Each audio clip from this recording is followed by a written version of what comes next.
सभी दर्शकों का अपने YouTube चैनल प्रतिज्ञा 21 में हार्दिक स्वागत है। इस चैनल के माध्यम से आज की जो क्लास है, इसका जो विषय है वो है गणित। और गणित में भी जो कल हम अध्ययन कर रहे थे उसी को आगे बढ़ाते हुए आज प्रश्नों को हल करना सीखेंगे। तो आइए देखते हैं। और विषय है गणित, और गणित में क्षेत्रमिति से जुड़े हुए कुछ प्रश्न हल करना सीखेंगे। और क्षेत्रमिति का संबंध जिन प्रश्नों से है वो प्रश्न अक्सर परीक्षा में पूछे ही जाते हैं, तो क्यों ना उनको तैयार किया जाए। और हर एक की प्रवृत्ति है कि भाई अगर वो सीख चुका है और लंबे समय के बाद भूलता भी है तो रिवाइज भी करना जरूरी है। तो आओ देखते हैं, पहला प्रश्न लेते हैं। एक दौड़ने का मार्ग,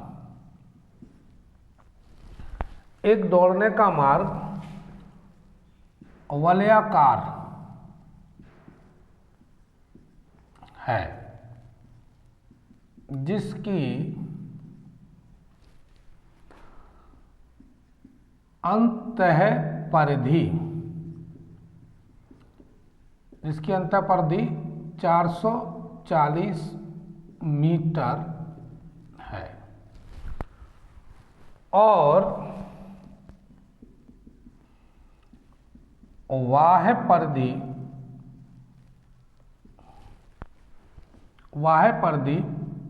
506 मीटर।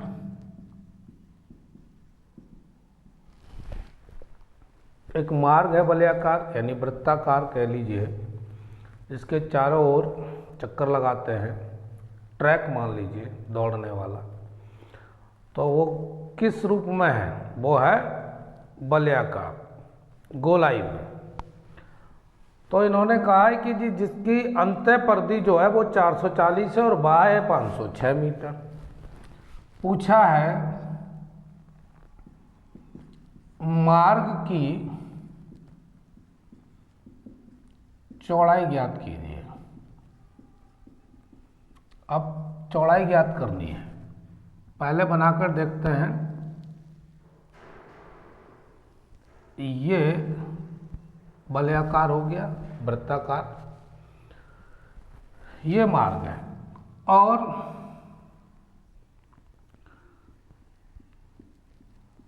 इस पर दौड़ना है। ये जो मार्ग है वो ये है, इसकी जो परिधि है जिसको हमने वो मान लिया, तो यहाँ से यहाँ तक एक त्रिज्या बनेगी जिसको हमने R मान लिया, और एक बाहरी परिधि है इसको हमने कैपिटल R मान लिया। तो एक अंतः हो गया और एक बाहरी। तो अब इस प्रश्न में सीधा सीधा ये पूछा गया है कि इस मार्ग की चौड़ाई ज्ञात कीजिए। सवाल ज़्यादा कठिन नहीं है, लेकिन सवाल करने से पहले समझना बहुत ज़रूरी है। अगर समझ में नहीं आया तो फिर कैसे निकलेगा। अब इसी को समझना है, मार्ग की चौड़ाई ज्ञात कीजिए। हाँ, एक चीज़ और दी हुई है, पाई की वैल्यू दी है, पाई बराबर 22/7, यह भी इसी प्रश्न में है।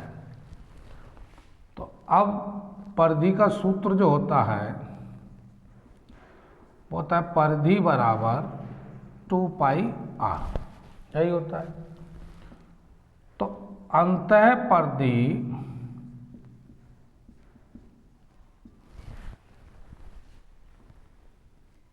2πr बराबर 440 ये दिया हुआ है मीटर। तो यहां से हम जब निकालेंगे क्या R, तो 440 बट्टे 2 पाई लिख देंगे। ये स्मॉल आर निकल गई, क्योंकि अंतः परिधि जो दी है उससे हमने उसकी त्रिज्या निकाल ली। कौन सी वाली निकाल ली? ये वाली, स्मॉल आर।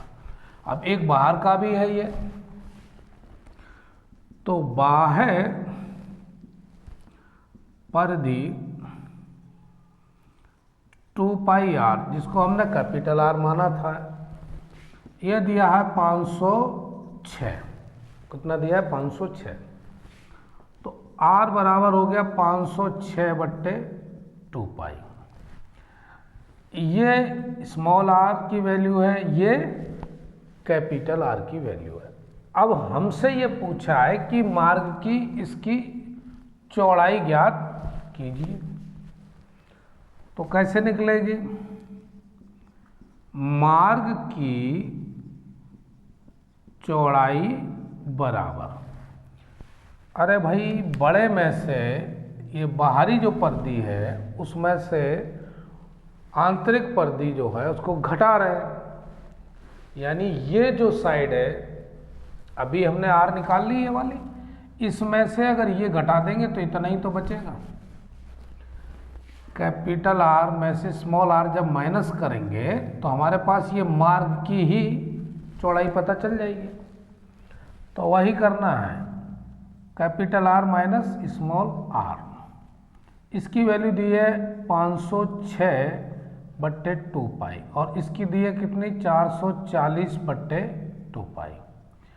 इसको अगर और देखें तो 1/2, ये पाई कॉमन ले लिया तो 506 माइनस 440 बच गया। यहाँ तक समझ रहे हैं आप?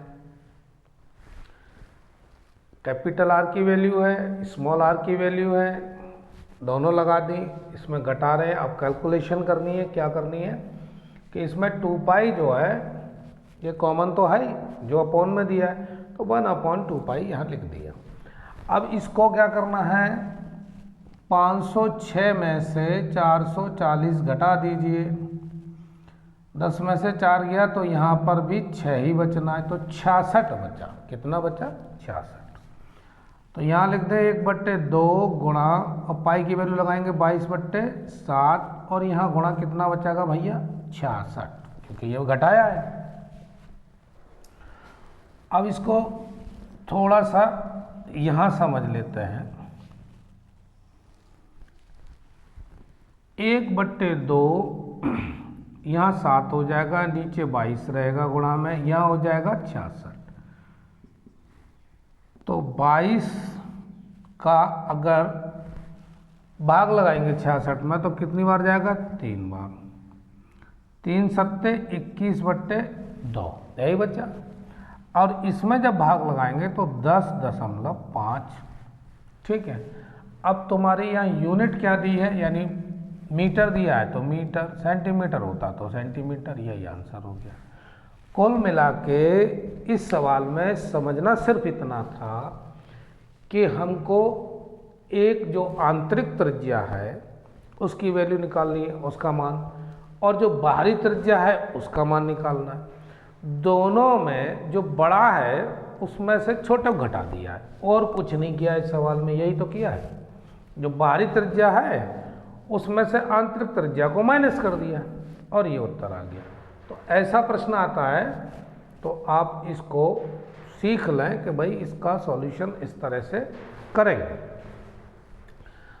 अब चलते हैं अगले प्रश्न की ओर। अब लेते हैं दूसरा प्रश्न। दूसरा प्रश्न है, वो भी कुछ इसी ही प्रकार का है।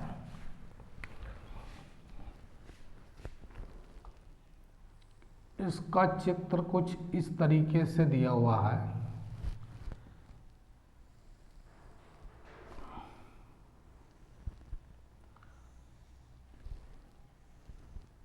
ये मान लीजिए। अब इसमें हो क्या रहा है कि ये तो दिया है 8 सेंटीमीटर और ये दिया हुआ है 6 सेंटीमीटर। और ये पार्ट जो है ये छायांकित है। ये चित्र इस तरीके से है। अब प्रश्न क्या है इसमें, चित्र में छायादार, चित्र में छायादार भाग का क्षेत्रफल ज्ञात कीजिए। यह प्रश्न पूछा है। चित्र में छायादार भाग का क्षेत्रफल ज्ञात कीजिए। अब आपको इस सवाल में यह बुद्धि लगानी है कि भाई इसका निकलेगा कैसे, क्षेत्रफल कैसे निकालेंगे, वो भी पूछ रहा है केवल छायादार का। तो सबसे पहले इसका नामकरण कर दो, ए, बी, सी और डी। ये हमने इसका नामकरण कर दिया। जो आयत की फॉर्म में है तो ये आयत है। अब हम ए से अगर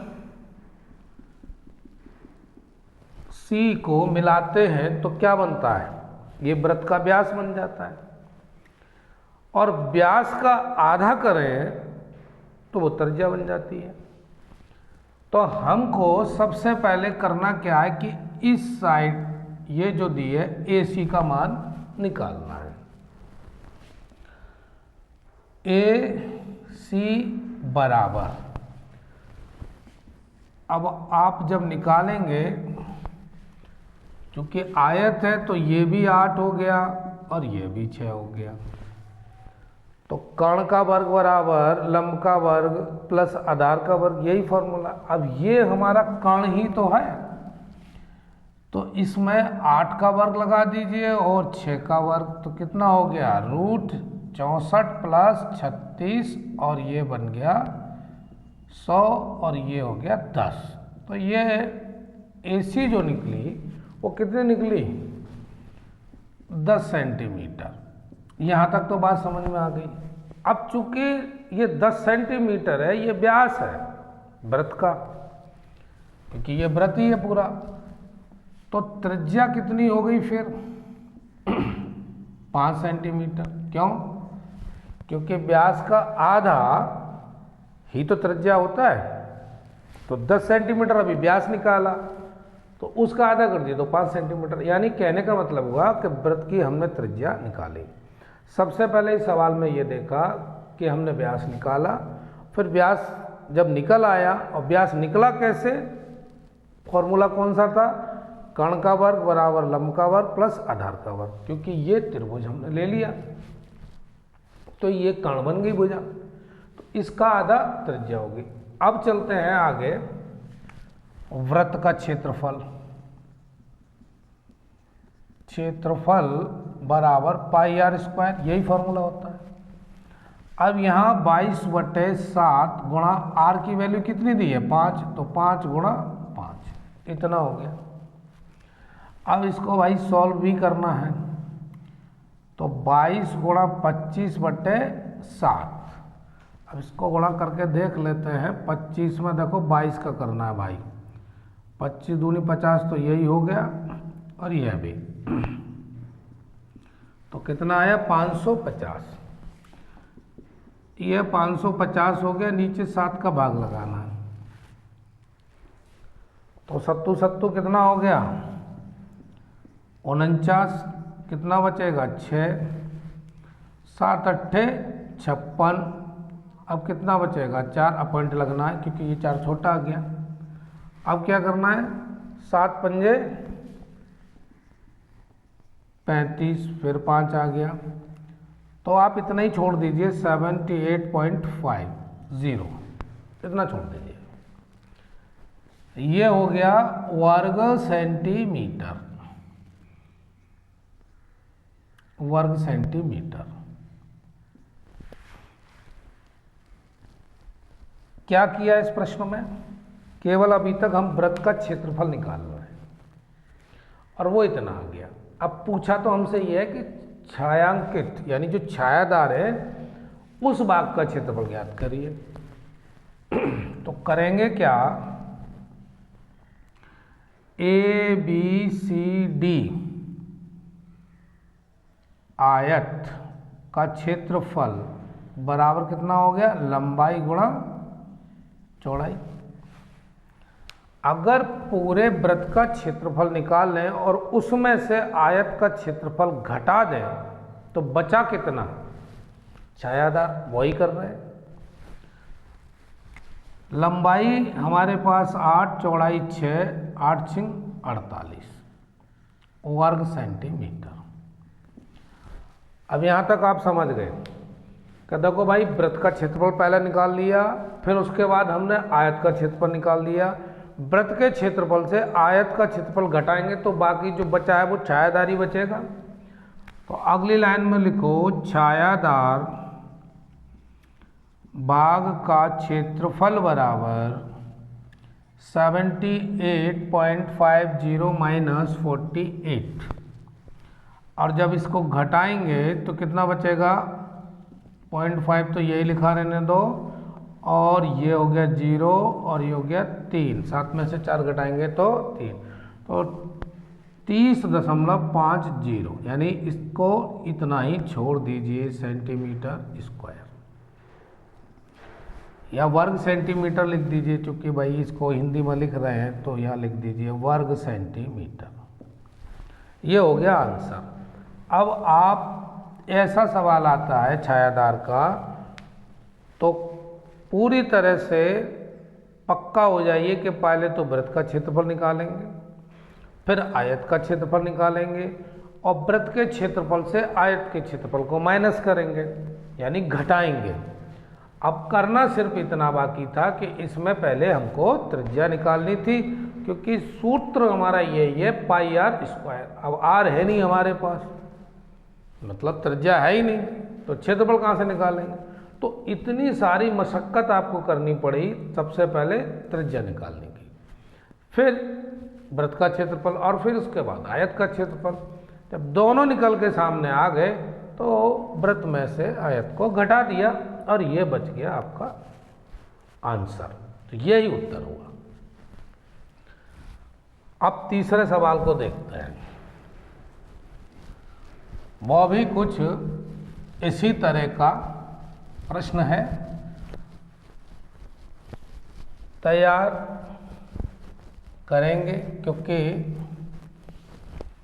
परीक्षा में किस तरह का प्रश्न आएगा ये कोई नहीं जानता, लेकिन जो हमें दिया है सिलेबस और उस सिलेबस से जुड़े हुए प्रश्न हैं उनको सबको प्रैक्टिस कर लें, तो परीक्षा में फिर जब भी बनेगा प्रश्न तो हम आसानी से कर सकेंगे। अब अभ्यास ही किया नहीं तो फिर कहाँ से।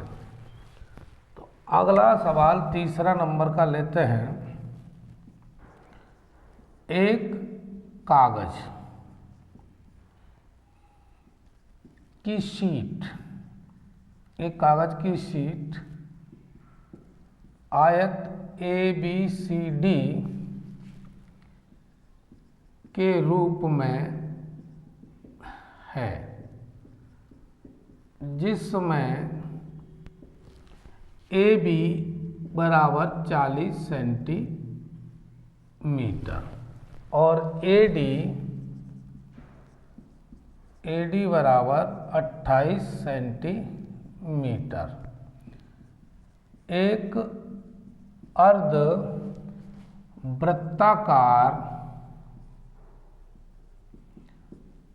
वृत्ताकार भाग BC को व्यास मानकर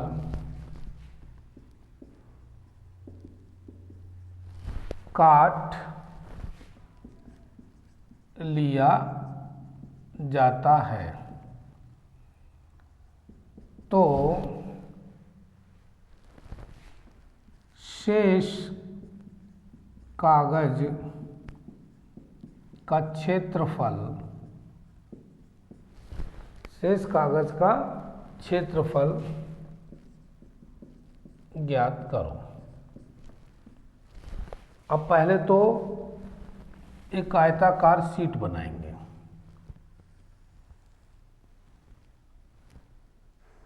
ये हमारी बन गई शीट, जिसका नाम रख दिया ए, बी, सी और डी। यही है क्योंकि पूछा ही है ए, बी, सी, डी। अब इसमें भी ये जो साइड है ये काट दी गई है। क्या? एक अर्धवृत्ताकार भाग BC को व्यास मानकर काट लिया जाता है, यानी इसको काट लिया जाता है। तो शेष कागज का क्षेत्रफल, अब जो बचा है इसका क्षेत्रफल पूछा है, इसको इस तरह से काट के अलग किया गया और बचा है इसका क्षेत्रफल पूछा है। अब हमारे पास दिया क्या क्या है, यह भी देखो। ए भी दिया है हमारे पास 40 सेंटीमीटर और AD दिया हुआ है 28 सेंटीमीटर। ठीक, ये वैल्यू दी हुई है। अब इसी से आपको प्रश्न का उत्तर निकालना है। तो क्या करना है, पहले ये देखो, ABCD का क्षेत्रफल बराबर लंबाई गुणा चौड़ाई, और जब लंबाई गुणा चौड़ाई है तो 40 में कितना का गुणा करेंगे भाई, 28 का, तभी तो निकलेगा इसका क्षेत्रफल, क्योंकि ये आयत की फॉर्म में दिया हुआ है। तो 4 अट्ठे 32 का, 2 से लगा 3, 4 दूनी 8 और 3 11, तो ये निकला 1120 वर्ग सेंटीमीटर। ये पूरी शीट का क्षेत्रफल निकाल लिया। अब चूंकि वो वृत्ताकार में काटा गया है तो इसको कैसे निकालेंगे, कागज के काटे गए भाग का क्षेत्रफल, क्योंकि ये दिया हुआ कैसा, अर्धवृत्त, तो वृत्त का क्षेत्रफल होता है πr², और चूंकि ये तो आधा ही है ना, तो 1/2 πr² कर दो। यहां तक बात समझ में आ गई? क्योंकि अगर हम इसको यूं मिलाएं, पूरा जोड़ दें तो पूरा वृत्त नहीं बन जाता, लेकिन ये तो हमारा आधा ही वृत्त रहा, तो 1/2 πr² लिख दिया। 1/2 गुणा 22/7, और r कितना लेंगे, क्योंकि ये पूरी साइड 28 है, तो आधा अगर लेते हैं तो कितना रह जाएगा, 14, तो ये इतनी साइड 14 हो गई, तो 14 गुणा 14 ये हो गया आपका। अब इसको काट के देख देना है, 2 सत्ते 14, 2 से 2 कट गया, अब 22 और 14 ही बचा है आपके पास। अब इसका भी गुणा कर लीजिए, 14 दूनी 28 और ये आ गया 8, 10 का 0 यानी 308 वर्ग सेंटीमीटर। ये निकला वृत्त का आधा भाग, तो आधे वृत्त का ये क्षेत्रफल निकाल लिया आपने, और पूरे का भी ये निकाल के, अगर हम इसको निकाल के बाहर कर रहे हैं तो इसका मतलब ये है कि इसमें से घटा दे रहे हैं, यही करेंगे। शेष भाग का क्षेत्रफल बराबर 1120 माइनस 308। अब इसमें से घटाएंगे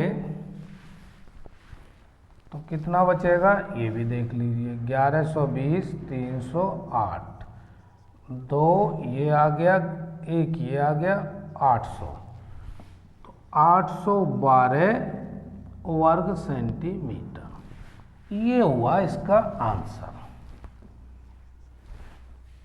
पूरी तरह से सवाल को आप देख लें कि अगर ये कंडीशन हो तो सबसे पहले क्या करना है, आयत का क्षेत्रफल, फिर जो आधा है वृत्त उसका क्षेत्रफल निकालेंगे, और लास्ट में जाकर बड़े वाले क्षेत्रफल में से छोटे वाले क्षेत्रफल को इसको घटा देंगे तो ये आंसर आ जाएगा। चलिए भाई, तीसरे के बाद अब चौथे सवाल की तरफ, उसको भी समझें।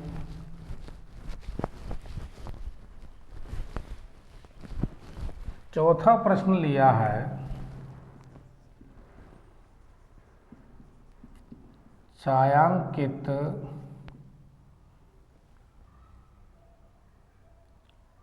त्रिज्यखंड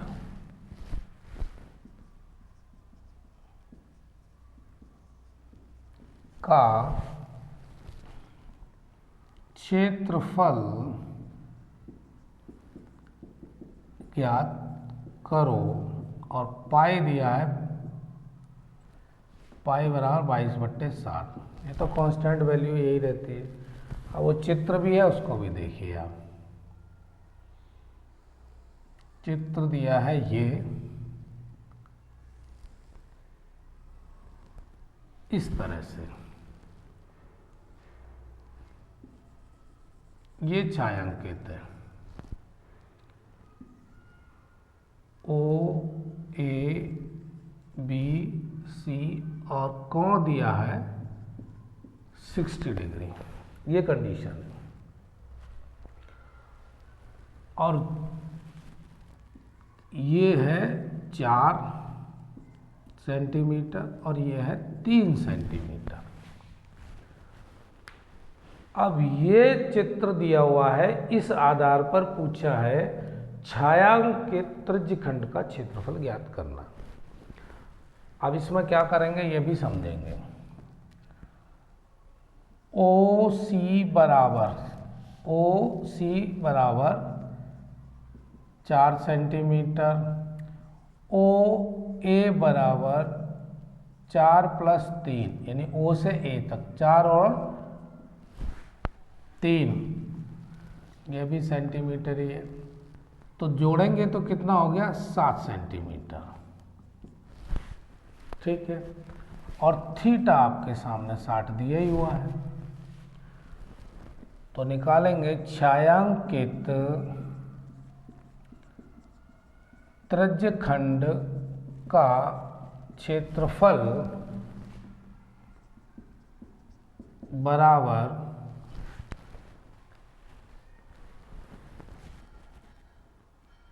थीटा अपॉन 360 गुणा pi capital R square minus pi small r square. अब इस त्रिज्यखंड का जो सूत्र है, इस आधार पर आप देख रहे हैं, वास्तव में सूत्र क्या है, पाई r स्क्वायर थीटा अपॉन 360, ये सूत्र है त्रिज्यखंड के क्षेत्रफल का, पाई r स्क्वायर थीटा अपॉन 360। तो अब चूंकि यहाँ पर हमारे पास 2 r बन गई, एक तो 4 और एक पूरी यहाँ तक, ठीक है ना, तभी तो हम छायांकित का निकाल पाएंगे, क्योंकि बड़े में से छोटा घटा रहे। अभी सबसे पहले वलयाकार वाला प्रश्न निकाला था, वैसे ही निकाला था। तो यहाँ करना कितना है 360, इसकी जगह थीटा की जगह लिख दो 60/360, और ये जो है पाई इसमें से कॉमन ले लो, तो 22/7 और r square minus r square, यही बचेगा, इससे ये काट लो, 6×6 = 36, तो 6 हो गया, तो 1/6 गुणा 22/7, और कैपिटल R जो है, अब आप देख रहे हैं जो बड़े वाले, तो इसका मतलब 7 का स्क्वायर और माइनस 4 का स्क्वायर, 1/6 गुणा 22/7 गुणा, अब ये हो गया आपका 49 - 16, यही रहा। अगला स्टेप होगा 1/6 22/7 गुणा, अब 49 में से 16 घटाएंगे, 3 ये रहा, 3 33 ही हुआ। ये कंडीशन आ गई आपके सामने। अब इनको काटना है तो देखो 3 से ये कट रहा है, 3 दूनी 6, 3 एकम 3, 3 एकम 3, 2 से ये कट गया 11, तो ये आया 100, 11 गुणा 11/7। अब इसको यहाँ देख लो, 121/7 हो गया, 7 का भाग लगाएंगे इसमें, 7 एकम 7, यहाँ देख लीजिए 121, 7 का भाग लगाए, 7 एकम 7, 5 बचेगा, 49, यानी 7 का 7 में करते हैं तो 49, अब बचेंगे 2।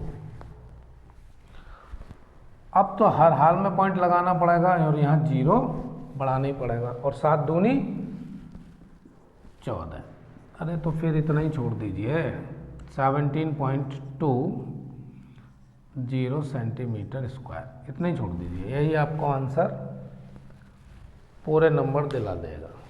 तो दिमाग में ये डालना है कि पहले अगर इस त्रिज्य खंड से संबंधित कोई प्रश्न बनता है तो त्रिज्य खंड के क्षेत्रफल का फॉर्मूला याद रखेंगे, πr² θ/360, यही लिखा हुआ है। चूँकि ये छायांकित का पूछ रहा था इसलिए माइनस करना पड़ा, अन्यथा की स्थिति में तो वही था πr² θ/360। तो छायांकित भाग त्रिज्य खंड का क्षेत्रफल वो निकलेगा इतने वर्ग सेंटीमीटर, चूँकि क्षेत्रफल की इकाई क्या है, वर्ग सेंटीमीटर। तो ये हो गया उत्तर आपका। अब तक हमने सवाल देखे 4, और चारों ही प्रश्न अपने अपने तरीके के हैं। एक प्रश्न और देखते हैं, फिर उसके बाद आप इस तरह के प्रश्नों पर अभ्यास करें। अगला प्रश्न है, 4 बराबर वृत्त प्रत्येक की त्रिज्या 5 सेंटीमीटर है। नीचे दिए गए चित्र के अनुसार एक दूसरे को स्पर्श करते हैं।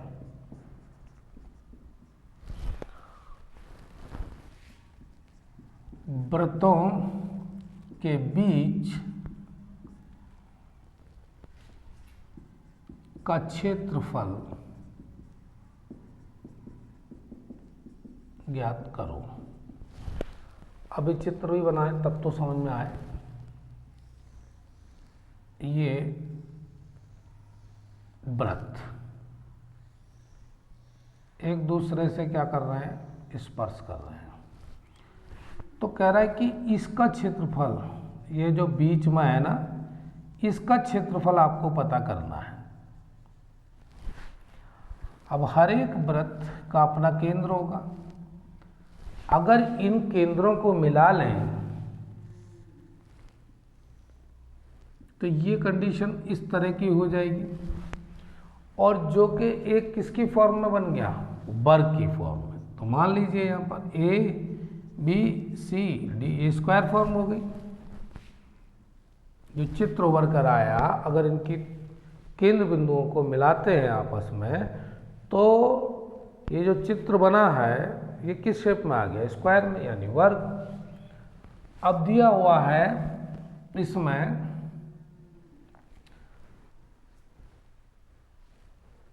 5 सेंटीमीटर, ये दिया हुआ है त्रिज्या। तो ये इसकी 5 और ये भी 5, तो 5 5 ये जब दी हुई है, ठीक है ना भाई, त्रिज्या तो दी हुई है, तो एक वृत्त का क्षेत्रफल तो बड़े आसानी से निकाला जा सकता है ना। अब यहाँ पर हमें करना क्या है, वर्ग ABCD की भुजा 5 + 5 = 10 सेंटीमीटर, क्योंकि ये भी 5 था, ये भी 5 था, तो पूरी भुजा निकल आई। अब इससे हमारे को क्या फायदा हुआ? फायदा ये हुआ वर्ग का क्षेत्रफल निकल आएगा आराम से। तो क्या होता है, भुजा स्क्वायर यानी 10 का वर्ग करेंगे तो ये 100 वर्ग सेंटीमीटर हो गया। तो हमने निकाल लिया पूरे वर्ग का क्षेत्रफल निकाल लिया। अब इसके बाद क्या करना है, त्रिज्यखंड का क्षेत्रफल। देखिए ये जो है ये सब क्या है, ये त्रिज्यखंड ही तो है। इसको थोड़ा सा ऐसे समझ लो, एक लाइन ये और एक लाइन ये, जैसे ये जा रही है लाइन यहाँ तक और ये यहाँ तक, तो ये जो बचा हिस्सा ये क्या हुआ, ये त्रिज्यखंड ही तो हुआ। तो त्रिज्यखंड का क्षेत्रफल 90/360 और यहाँ पर पाई आर स्क्वायर यही लिखेंगे। अब थीटा हमने ये जो 90 लिया है क्यों लिया है, क्योंकि कोण तो 90 का ही बना रहा है ये। तो 90 ये लिख दिया, 22/7 ये लिख दिया। उसके बाद आर हमारी 5 है तो 5 का स्क्वायर हो गया। से काटेंगे 9 चौक 36, तो ये हुआ 1/4 गुणा 22/7 गुणा 25। अब इनको कैलकुलेट कर लेते हैं कितना होगा। अभी इसको पहले तो काटेंगे 2 से, तो 11 हो गया। तो 11 गुणा 25/14 हुआ।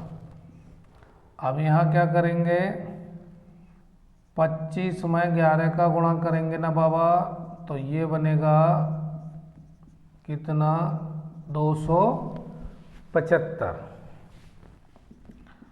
275/14। अब 14 का इसमें भाग लगाना है तो कितना आएगा, ये हमको देखना है। लेकिन इसमें हम एक कमी कर रहे हैं, उसको अभी पूरा करते हैं। देखिए वो कमी ये थी, क्योंकि हम एक त्रिज्यखंड का ही तो निकाल रहे हैं जबकि हमें चारों का निकालना है। तो ऐसा नहीं, यहाँ से हम इसको इतना ही छोड़ते हैं, 1/4 गुणा 22/7 गुणा 25। चारों त्रिज्यखंड का क्षेत्रफल बराबर 4 गुणा 1/4 गुणा 22/7 गुणा 25, ऐसा समझो। क्योंकि हमने एक का निकाला तो ये आया। अब चारों, क्योंकि चारों हैं, एक ये है, एक ये है, एक ये है, एक ये है, तो चारों को निकालना पड़ेगा।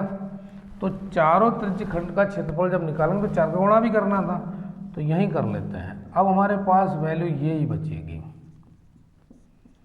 ठीक है। अब इसका गुणा करते हैं, 25 में 22 का गुणा करेंगे, ये 50 हो गया, और यह भी, तो ये बचा हमारे पास 550। अब इसमें भाग लगा दो 7 का, 7 7 49, 6 बचेगा, 7 8 56, फिर बचेगा 4, पॉइंट तो लगना ही है इसमें, और 7 पंजे 35। तो ये टोटल आया काटने के बाद 78.5 सेंटीमीटर स्क्वायर। हम वहाँ क्या कर रहे थे, एक को ही कैलकुलेट कर रहे थे, जबकि करना तो हमें चारों ही हैं, तो 4 का गुणा करके ही चले ना पहले। तो ये बात समझ में आ गई आपको कि चारों त्रिज्यखंड का क्षेत्रफल कितना हुआ, वो हुआ 78.5। अब अगला जो स्टेप है वो क्या है, वो समझिए। वृत्तों के बीच का क्षेत्रफल बराबर ABCD का क्षेत्रफल माइनस चारों त्रिज्यखंड का क्षेत्रफल। चारों त्रिज्यखंड का क्षेत्रफल, यानी ये पूरे का क्षेत्रफल जब निकालेंगे फिर उसमें से ये त्रिज्यखंड जो राइट के साइन है इनको जो हम निकाल चुके हैं क्षेत्रफल, इनको माइनस कर देंगे। तो हमारे पास ये तो 100 था ही, इसमें से 78.5 माइनस कर देंगे तो हमारे पास कितना बचेगा 0.5, और यहाँ रह गया आपका 9, 1 बचेगा और ये 2, 9 में से 7 गए तो 2, 21.5 सेंटीमीटर स्क्वायर। इस पूरे प्रश्न में जो ये जो छायांकित है इसका क्षेत्रफल पूछा और दिया हमको था केवल प्रत्येक वृत्त की त्रिज्या। अब पूरा सवाल इस तरीके से है कि हमने पहले उनका नाम ABCD जो नहीं दिया हमने मान लिया, उसके बाद क्या है ये वर्ग की शेप में बन गया तो वर्ग की भुजा 10 सेंटीमीटर, फिर उसका क्षेत्रफल निकाल लिया तो वर्ग का क्षेत्रफल होता है भुजा स्क्वायर, तो पूरा 100 ही आ गया। उसके बाद एक त्रिज्यखंड का क्षेत्रफल निकालेंगे तो 90/360 हो गया, पाई r स्क्वायर ये सूत्र है क्योंकि थीटा की जगह हमने यहाँ पर 90 लिया। इसको कैलकुलेट किया तो ये आया, क्योंकि एक का आया अब हमें निकालना है चारों का तो 4 का गुणा कर दिया। फिर करने के बाद हमारे पास आया 78.5 सेंटीमीटर स्क्वायर। अब वृत्तों के बीच का क्षेत्रफल निकालना है, यानी यही छायांकित, तो क्या करना था ये टोटल जो हमने स्क्वायर था इसका क्षेत्रफल में से माइनस कर दिया त्रिज्यखंड जो चारों का क्षेत्रफल निकाला है उसको, तो ये उत्तर आ गया। तो अगर ऐसा प्रश्न मिलता है लाइफ में किसी भी पेपर में तो उसको ऐसे ही आप सरल करेंगे। बाकी तो ये चीज़ें अभ्यास से आती हैं, जितना ज़्यादा अभ्यास कर लेंगे उतना ही ज़्यादा आप आसानी से प्रश्नों को हल कर पाएंगे, क्योंकि दैनिक जीवन में भी तुम्हें देखने को रोज़ाना ही मिलता है, जो कोई काम किसी एक काम को बार बार करता है तो उसमें निपुण हो ही जाता है। तो आप इसको तैयार करें। तो आज की क्लास भाई यहीं छोड़ते हैं, मिलते हैं फिर किसी नए टॉपिक के साथ, ठीक है। तब तक आप यूँ ही जुड़े रहिए और वीडियो देखने के लिए दिल से धन्यवाद।